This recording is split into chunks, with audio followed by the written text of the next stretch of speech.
Assalamualaikum warahmatullahi wabarakatuh. Yang saya hormati Bapak Dr. Muhammad Yusuf SEMM selaku Korprodi S1 Akuntansi, Bapak Adam Jakaria MA KPHD selaku dosen pembimbing 1, dan Ibu Nur Amalia Hasanah MAK selaku dosen pembimbing 2. Perkenalkan, saya Siti Aminah dari S1 Akuntansi B 2020 akan mempresentasikan hasil penelitian skripsi saya yang berjudul Faktor-faktor yang memengaruhi profitabilitas dan konvensional periode 2019 sampai dengan 2023 di Bursa Efek Indonesia.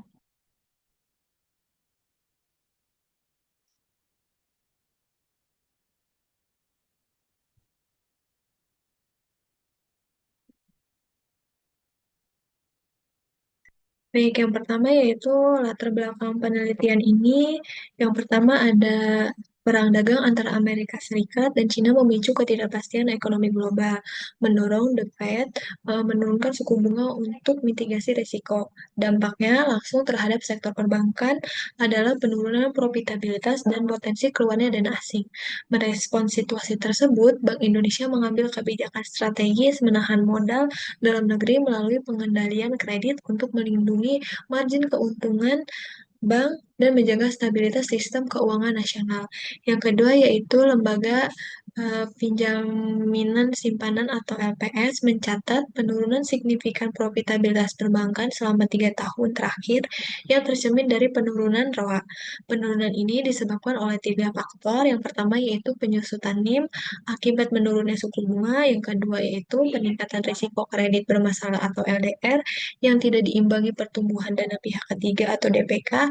Dan yang ketiga, beban regulasi yang mewajibkan bank meningkatkan cadangan modal yang secara kolektif memberikan tekanan signifikan terhadap kinerja dan profitabilitas perbankan nasional. Yang ketiga, yaitu pandemi COVID-19 pada tahun 2020 menyebabkan tantangan besar bagi sektor perbankan yang tercermin dari penurunan signifikan laba atau rugi bersih perusahaan perbankan sebesar minus 66,7% pada triwulan 1 sampai 2 tahun 2020 yang disebabkan oleh inflasi. Yang keempat, analisis kinerja keuangan perbankan konvensional dari tahun 2019 sampai dengan 2023 menunjukkan dinamika kompleks yang dipengaruhi oleh faktor global dengan setiap rasio keuangan mengalami perubahan signifikan akibat berbagai tantangan eksternal. Dan yang terakhir yaitu terdapat kesenjangan penelitian yang signifikan antara berbagai studi sebelumnya terkait pengaruh rasio keuangan terhadap profitabilitas bank yang memerlukan kajian lebih dalam dan komprehensif.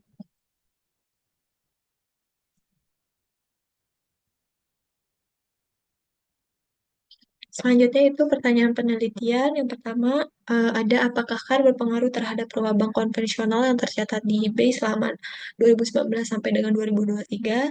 Yang kedua, apakah LDR berpengaruh terhadap ROA pada bank konvensional yang tercatat di BI periode 2019 sampai dengan 2023? Yang ketiga, apakah NPL berpengaruh terhadap ROA bank konvensional yang tercatat di BI periode 2019 sampai dengan 2023? Yang keempat, apakah NIM berpengaruh terhadap perolah bank konvensional yang tercatat di BI periode 2019 sampai dengan 2023? Dan yang terakhir, apakah BOPO berpengaruh terhadap perolah bank konvensional yang tercatat di BI periode 2019 sampai dengan 2023? Tujuan penelitiannya yang pertama yaitu menganalisis pengaruh CAR, LDR, MPL, NIM, dan BOPO terhadap ROA pada bank konvensional yang tercatat di Bursa Efek Indonesia selama periode 2019 sampai dengan 2023.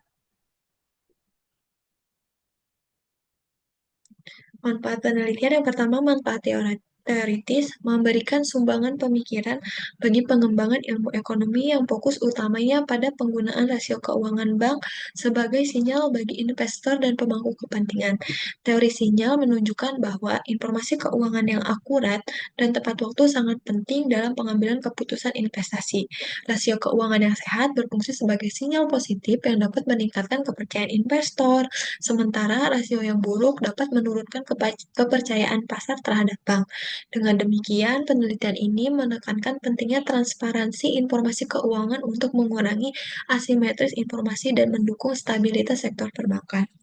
Yang kedua yaitu manfaat praktis. Yang pertama bagi perbankan sendiri diharapkan dapat membantu memahami faktor-faktor yang mempengaruhi profitabilitas perbankan konvensional, sehingga bank dapat meningkatkan efisiensi operasional dan pengelolaan risiko, serta mengembangkan strategi yang responsif terhadap perubahan kebijakan ekonomi dan dinamika pasar.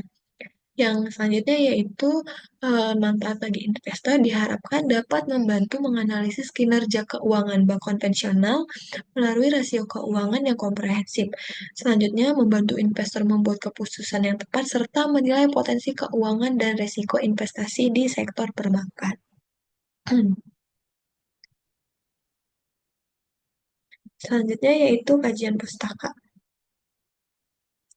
Teori pendukung di penelitian ini menggunakan teori sinyal menurut Spence tahun 1973. Teori sinyal merupakan suatu kondisi atau sinyal berupa informasi mengenai kondisi suatu perusahaan yang dikirimkan oleh pemilik informasi tersebut kepada investor atau pihak eksternal lainnya. Nah, keterkaitan antara teori sinyal dengan rasio keuangan bank adalah karena rasio tersebut berfungsi sebagai alat komunikasi yang menyampaikan informasi kepada investor dan pemangku kepentingan lainnya. Dari sudut pandang teori sinyal, bank dengan rasio keuangan yang sehat dan baik dapat mengirimkan sinyal positif kepada pasar dan investor. Selanjutnya yaitu kinerja keuangan, suatu analisis yang dilakukan untuk memahami sejauh mana suatu perusahaan menerapkan aturan pelaksanaan bank dapat dilakukan dengan menganalisis laporan keuangan sesuai dengan Peraturan Bank Indonesia Nomor 14/14/PBI/2012 tentang transparansi dan sosialisasi laporan bank. Bank wajib menyusun dan menyampaikan laporan keuangan, termasuk laporan tahunan, laporan keuangan triwulan, dan publikasi bulanan dalam bentuk ruang lingkup yang ditentukan oleh Bank Indonesia. Dari laporan-laporan tersebut, tingkat kinerja bank dapat dimulai dengan menghitung beberapa rasio keuangan yang ada. Selanjutnya, profitabilitas. Profitabilitas merupakan rasio yang digunakan untuk memperkirakan kemampuan perusahaan dalam menghasilkan keuntungan dengan menggunakan sumber daya yang dimiliki perusahaan. Profitabilitas dalam penilaian ini menggunakan return on asset atau ROA. Menurut Peraturan Bank Indonesia, ROA maksimal perbankan Indonesia standar optimalnya minimal 1,25%. Alasan memilih ROA karena pertama, ROA dapat mengukur seberapa banyak bank mengelola sumber dayanya secara umum. Indikator ini juga menunjukkan efektivitas administrasi bank dalam mengelola sumber dayanya untuk mencapai keuntungan. Yang kedua, ROA dapat menilai kinerja bank dari suatu periode ke periode. Beberapa rasio keuangan bank yang mempengaruhi profitabilitas ROA yang pertama yaitu ada rasio CAR. Rasio yang digunakan untuk mengukur modal yang dimiliki bank cukup untuk mendukung aset yang mengandung atau menimbulkan risiko seperti pinjaman yang diberikan. Standar CAR menurut Bank Indonesia yaitu minimal 8%. Yang kedua ada rasio LDR, rasio yang digunakan untuk mengukur komposisi jumlah kredit yang diberikan dibandingkan dengan jumlah dana masyarakat dan modal sendiri yang digunakan. Standar LDR menurut Peraturan Bank Indonesia nilai terendahnya 78% dan nilai tertingginya 92%. Nah, rumus LDR kredit dibagi dengan total dana pihak ketiga dikali 100%. Selanjutnya yaitu rasio NPL, rasio yang digunakan untuk mengukur kemampuan bank dalam mengawasi risiko kegagalan pengembalian kredit oleh debitur. Nilai maksimum yang ditetapkan oleh Bank Indonesia yaitu sebesar 5%. Selanjutnya yaitu rasio NIM.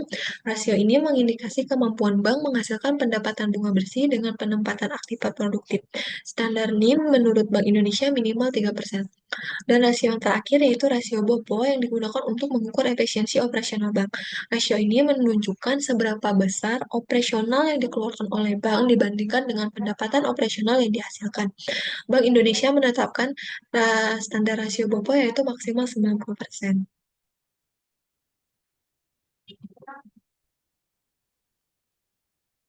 Selanjutnya di sini ada pengembangan hipotesis dan kerangka konseptual. Yang pertama yaitu ada pengaruh CAR terhadap ROA pada perbankan konvensional. CAR berpengaruh terhadap ROA pada perbankan konvensional. Yang kedua yaitu pengaruh LDR terhadap ROA pada perbankan konvensional. Hipotesisnya LDR berpengaruh terhadap ROA pada perbankan konvensional. Pengaruh NPL terhadap perbankan konvensional. Hipotesis yang ketiga yaitu NPL berpengaruh terhadap ROA pada perbankan konvensional. Yang keempat yaitu pengaruh NIM terhadap ROA perbankan konvensional. Hipotesis keempatnya ini berpengaruh terhadap ROA pada perbankan konvensional. Dan yang terakhir yaitu pengaruh BOPO terhadap perbankan konvensional. Hipotesisnya yaitu BOPO berpengaruh terhadap ROA pada perbankan konvensional.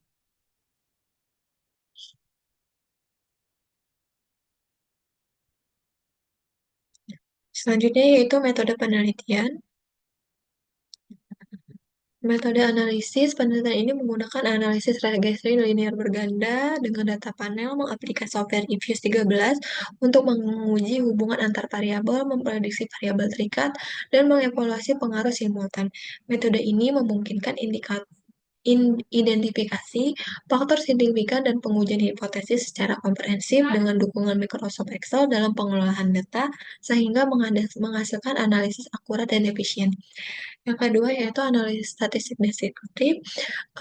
Langkah awal penting dalam penelitian memberikan gambaran tentang karakteristik dan distribusi data variabel dependen dan independen. Langkah ini membantu mengidentifikasi pola dan tren sebelum melanjutkan ke analisis registry linear berganda, memastikan data telah diperiksa dan dipersiapkan dengan baik. Dengan demikian, hasil analisis regresi menjadi lebih akurat dan dapat diandalkan dalam memahami hubungan antara variabel yang diteliti. Yang selanjutnya yaitu uji asumsi klasik. Uji ini digunakan untuk memastikan bahwa model regresi linear memenuhi beberapa asumsi seperti tidak adanya hubungan antar variabel bebas, distribusi normal dari sisa kesalahan, dan variasi kesalahan yang konstan. Jika data tidak memenuhi asumsi tersebut, transformasi data dilakukan berdasarkan analisis grafik histogram untuk menentukan metode yang sesuai. Transformasi ini bertujuan untuk memenuhi asumsi normalitas dan mengatasi masalah lain seperti autokorelasi, multikoliniaritas, dan heteroskedasitas. Yang pertama, di uji asumsi klasik ini ada uji normalitas. Uji ini tes statistik yang memeriksa apakah data dan residu dari model regresi memiliki distribusi normal. Yang penting untuk teknik statistik seperti pengujian hipotesis dan pembuatan interval kepercayaan. Tujuannya untuk memastikan data berasal dari populasi dan distribusi normal, karena banyak metode statistik parametrik seperti t-test dan analisa varians mengandalkan asumsi ini. Dalam penelitian ini, uji normalitas dilakukan menggunakan software IFIS 13. Yang kedua, ada uji autokorelasi.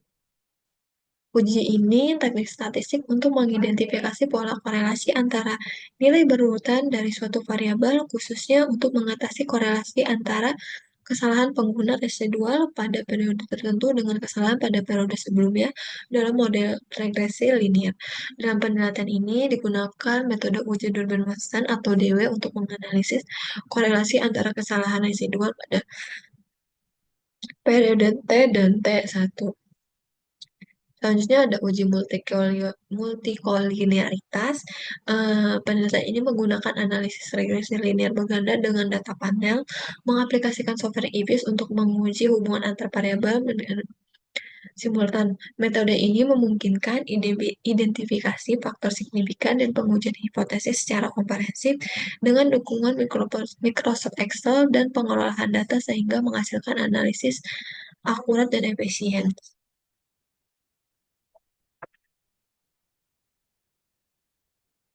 Selanjutnya itu ada uji heteroskedasitas. Uji ini bertujuan untuk memastikan bahwa varian kesalahan prediksi dalam model regresi bersifat konstan homoskedasitas di seluruh rentang nilai variabel independen.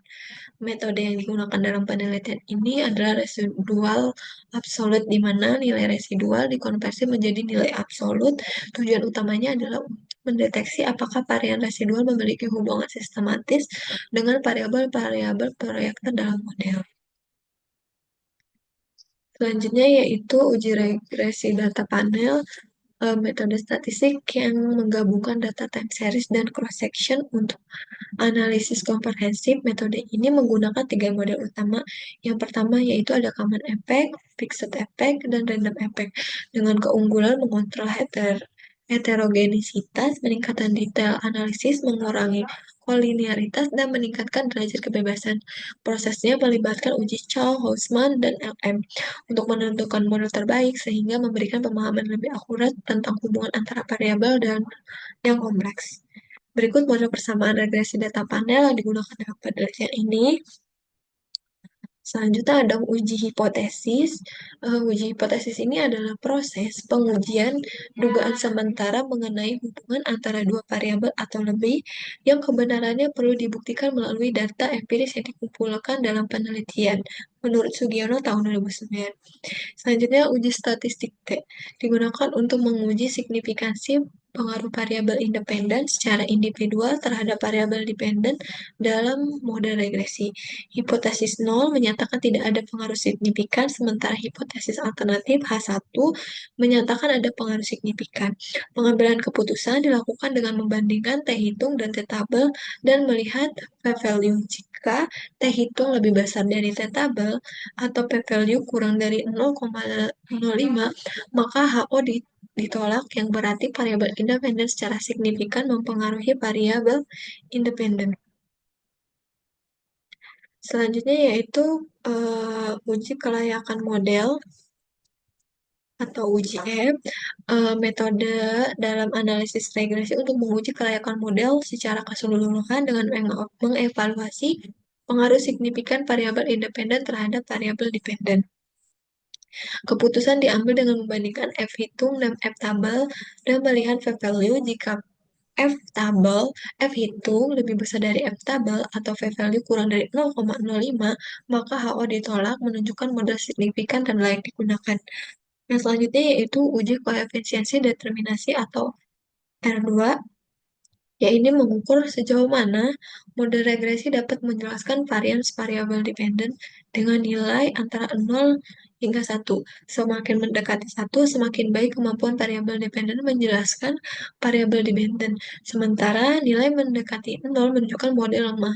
Dan dua ini memberikan gambaran awal tentang kualitas model, namun harus diinterpretasikan dengan mempertimbangkan konteks penelitian, karakteristik data, dan teori yang mendasar.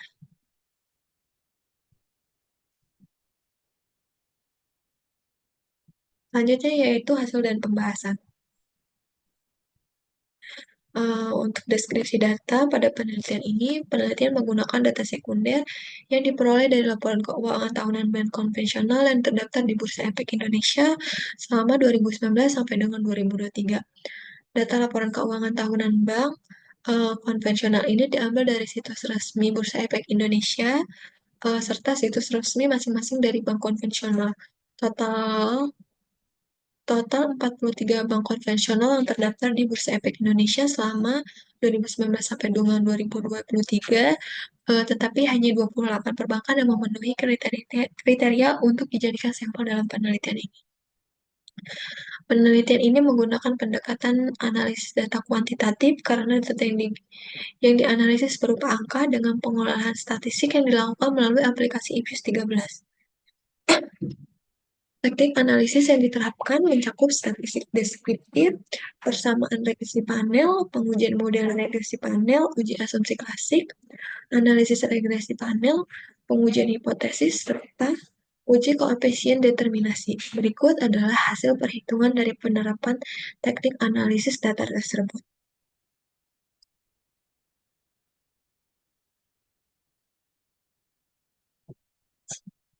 Berdasarkan hasil analisis statistik deskriptif, variabel luar memiliki nilai minimum sebesar 0,28 yang diperoleh oleh Bank IBK Indonesia Tbk, nilai maksimum sebesar 2,07 yang diperoleh oleh Bank Bestika Dharma, nilai standar deviasi variabel luar yaitu 0,44 dan nilai min sebesar 1,19.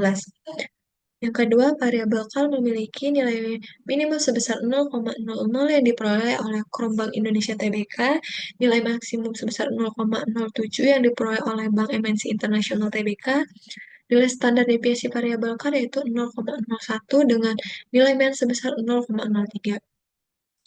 Selanjutnya, variabel LDR memiliki nilai minimum sebesar 0,00 yang diperoleh oleh Bank Krom Indonesia TBK nilai maksimum 0,033 yang diperoleh oleh Bank Indah Perdana TBK dan Bank Mutiara Sentosa TBK. Nilai standar deviasi variabel LDR yaitu 0,00 sekian dan nilai men sebesar 0,01 sekian.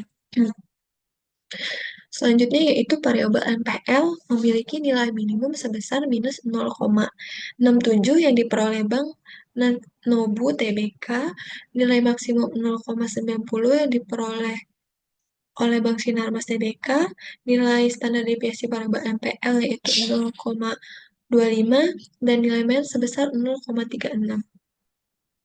Variabel BOPO memiliki nilai minimum 1,00 yang diperoleh oleh Bank Indonesia TBK, nilai maksimum sebesar 9,83 yang diperoleh oleh Bank Sinarmas TBK, nilai standar deviasi variabel BOPO yaitu 1,64 dan nilai MER sebesar 7,22. Sekian.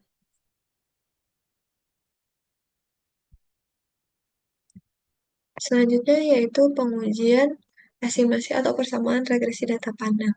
Menurut Widjastuti 2018, model ini mengasumsi bahwa perilaku data antar individu dan antara waktu sama atau homogen dengan mengabaikan waktu dan individu sehingga dapat diperlakukan sebagai kesatuan observasi.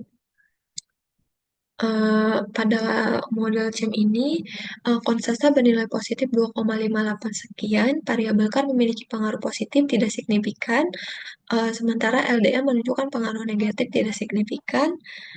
Sebaliknya MPL, NIM, dan BOPO memiliki pengaruh negatif tersignifikan terhadap variabel dependen.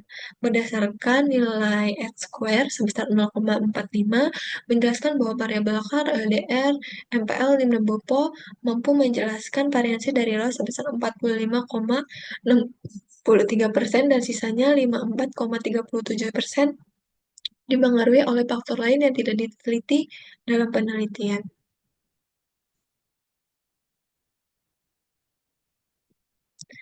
Yang kedua yaitu ada model PEM, eh, dan ini menyatakan bahwa perbedaan karakteristik antara individu yang dapat diakomodasi melalui perbedaan interceptnya. Sementara koefisiennya tetap sama antar individu. Model ini menggunakan variabel dummy untuk menangkap adanya perbedaan intercept antara individu. Pada model M ini, konstanta bernilai positif sebesar 2,2,1. Variabel LDR memiliki pengaruh negatif tidak signifikan, sementara variabel MPL, NIM, BOPO memiliki pengaruh negatif signifikan. Berdasarkan R-square-nya itu sebesar 0,83, bahwa variabel CAR, LDR, MPL, dan BOPO mampu menjelaskan variasi dari ROA sebesar 83,55% dan sisanya 16,45% dipengaruhi oleh faktor lain yang tidak diteliti dalam penelitian ini. Penelitian terhadap variabel dependen.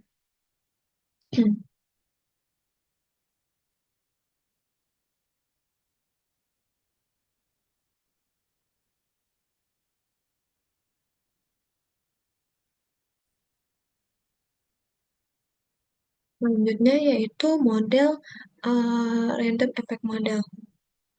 Pada random effect model, konstanta bernilai positif 2,31, variabel LDR memiliki pengaruh tidak memiliki pengaruh negatif tidak signifikan, sementara itu para MPL, NIM, BOPO menunjukkan pengaruh negatif signifikan terhadap variabel dependen. Persamaan regresi pada nilai R-square sebesar 0,38 menunjukkan bahwa variabel CAR, LDR, MPL, NIM, dan BOPO dapat menjelaskan variasi ROA sebesar 38,92%, sedangkan sisanya 61,8% dijelaskan variabel lain di luar model penelitian.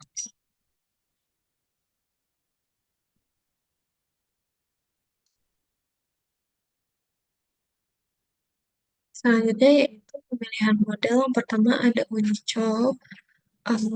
Dari hasil pengujian, nilai probability cross-section Jasper sebesar 0,0 karena nilai ini lebih kecil dari 0,05 dapat disimpulkan bahwa model PEM lebih unggul dibandingkan dengan model common effect sehingga pengujian dilanjutkan ke tahap uji Hausman.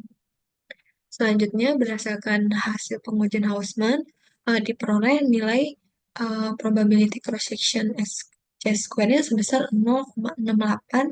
Nilai ini lebih besar dari 0,05, maka model RAM dianggap lebih baik daripada model M dan pengujian dilanjutkan ke uji LM. Berdasarkan hasil pengujian LM, diperoleh nilai LM sebesar 0,00. Dengan demikian, kesimpulan yang dapat diambil bahwa nilai LM adalah 0,0 lebih kecil dari nilai C-square atau 0,00 lebih kecil daripada 0,05. Hal ini menunjukkan bahwa model regresi yang paling sesuai untuk digunakan dalam penelitian ini adalah model random effect. Selanjutnya yaitu ada uji asumsi klasik.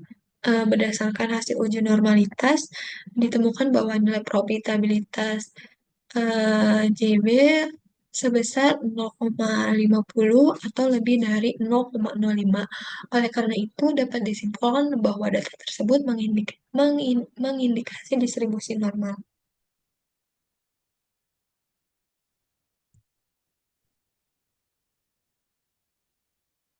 Selanjutnya, uji autokorelasi berdasarkan hasil autokorelasi yang ditunjukkan pada tabel 4.9 diperoleh nilai Durbin Watson sebesar 1,44. Mengacu pada kriteria yang ditemukan oleh Singgi tahun 2010, suatu model regresi dinyatakan bebas dari masalah autokorelasi jika nilai Durbin Watson berada dalam rentang -2 hingga +2. Dalam kasus ini, nilai Durbin Watson sebesar 1,44 berada dalam rentang tersebut, yakni lebih besar dari -2 dan lebih kecil dari +2. Sehingga dapat disimpulkan bahwa model regresi yang digunakan dalam penelitian ini tidak mengalami masalah autokorelasi atau dengan kata lain tidak terdapat korelasi antara kesalahan pengguna pada periode T dengan kesalahan pengguna pada periode T sebelumnya. Selanjutnya, uji multikolinearitas hasil menunjukkan bahwa seluruh variabel dalam penelitian ini memiliki nilai FIV di bawah 10 yang mengindikasi tidak adanya masalah multikolinearitas dalam data. Dengan demikian, model regresi dapat dinyatakan berkualitas baik karena tidak ditemukan hubungan linier yang kuat antara variabel independennya sehingga memenuhi salah satu asumsi penting dalam analisis regresi.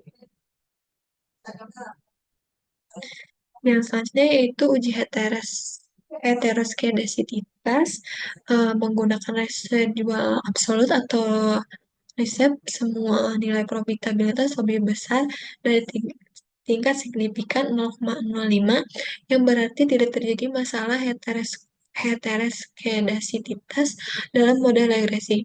Dengan kata lain, varian dari residual satu pengamatan ke pengamatan lain bersifat tetap, sehingga model regresi dapat dikatakan baik dan layak digunakan dalam analisis selanjutnya. Yang selanjutnya yaitu pengujian hipotesis. Analisis regresi data panel di atas dilakukan menggunakan sampel sebanyak 28 perusahaan perbankan konvensional dengan tahun pengamatan selama 5 tahun, maka diperoleh data sebanyak 140 sampel. Berdasarkan tabel analisis regresi data panel, persamaan pada analisis regresi data panel di atas diketahui sebesar 3,87 sekian dengan nilai probabilitas 0,0 yang artinya apabila semua variabel independen CAR, LDR, MPL, NIM, dan BOPO sama dengan 0, maka variabel dependen akan bernilai 3,87.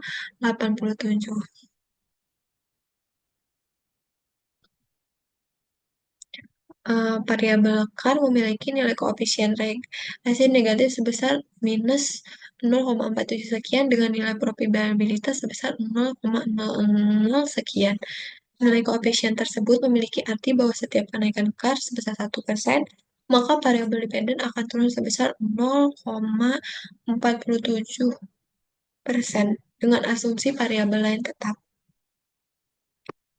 Begitupun terhadap variabel LDR, MPL, NIM, dan BOPO.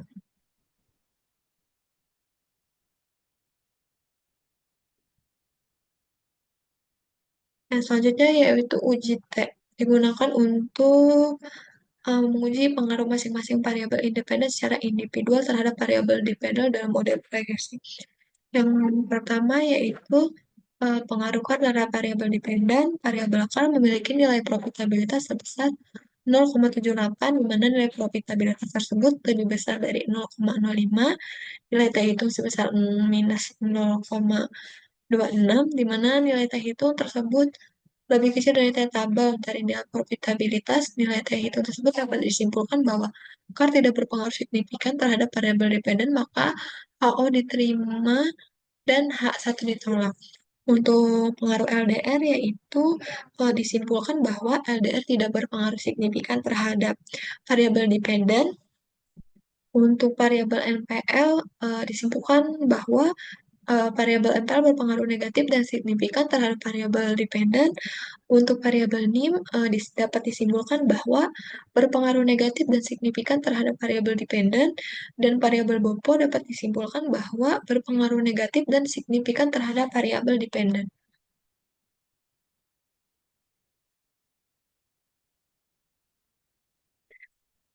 Selanjutnya, uji F berdasarkan hasil penelitian menunjukkan F statistik sebesar 17,08 sekian dengan nilai profitabilitas sebesar 0,00 yang lebih kecil dari tingkat signifikan yaitu 0,05. Hal ini menunjukkan bahwa HO ditolak dan H1 diterima, yang berarti seluruh variabel independen secara bersama-sama simultan berpengaruh signifikan terhadap variabel dependen. Hasil ini juga didukung oleh nilai F-square sebesar 0,38 yang mengindikasi bahwa variabel variabel independen dalam model mampu menjelaskan variasi variabel dependen sebesar 38,98%. Selanjutnya yaitu ada uji koefisien determinasi atau R2 eh, yang dilakukan peneliti menggunakan sebanyak 140 sampel. Hasil pengujiannya menunjukkan bahwa R square sebesar 0,36, yang berarti bahwa varians dari variabel dependen dapat dijelaskan oleh kelima variabel independen dalam model KAR, LDR, MPL, NIM, dan BOPO sebesar 36,64. Sementara itu, sisanya sebesar 63,36% dipengaruhi oleh faktor-faktor lain yang tidak dimasukkan dalam model penelitian ini. Selanjutnya yaitu pembahasan hasil penelitian. Yang pertama yaitu pengaruh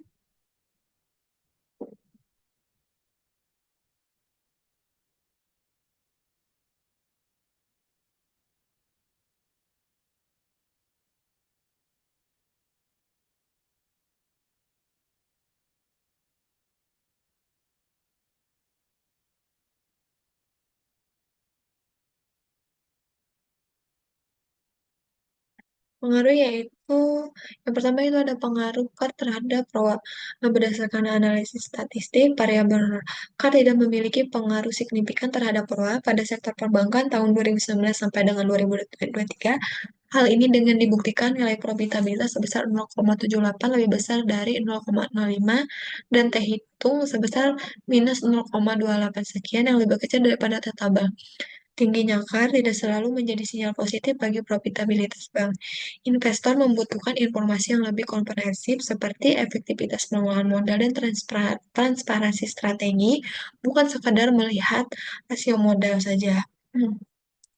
Kemudian ada beberapa peneliti juga yang mendukung bahwa KAR itu tidak berpengaruh terhadap ROA. Keberhasilan bank lebih ditentukan oleh kemampuan manajemen mengalokasikan modal secara produktif. Di tahun 2024, pengaruh KAR terhadap ROA masih diperdebatkan. Meskipun industri perbankan Indonesia stabil dengan proyeksi pertumbuhan ekonomi sebesar 5,2%, keberhasilan bank lebih bergantung pada efisiensi operasional dan manajemen risiko, bukan sekedar besarnya modal. KAR tidak secara langsung mempengaruhi profitabilitas bank. Keberhasilan bank lebih ditentukan oleh kualitas manajemen dalam mengelola dan mengalokasikan modal secara efektif. Selanjutnya yaitu yang kedua, Pengaruh LDR terhadap ROA. Dapat disimpulkan LDR tidak berpengaruh signifikan terhadap ROA. Berdasarkan teori sinyal, LDR menghasilkan sinyal yang tidak konsisten bagi investor. Rasio LDR tinggi atau rendah tidak selalu menggambarkan kinerja bank yang sebenarnya. Investor membutuhkan analisis lebih komprehensif untuk menilai prospek profitabilitas bank karena LDR sendiri tidak cukup reliable. Beberapa peneliti juga menyatakan bahwa LDR tidak berpengaruh terhadap ROA.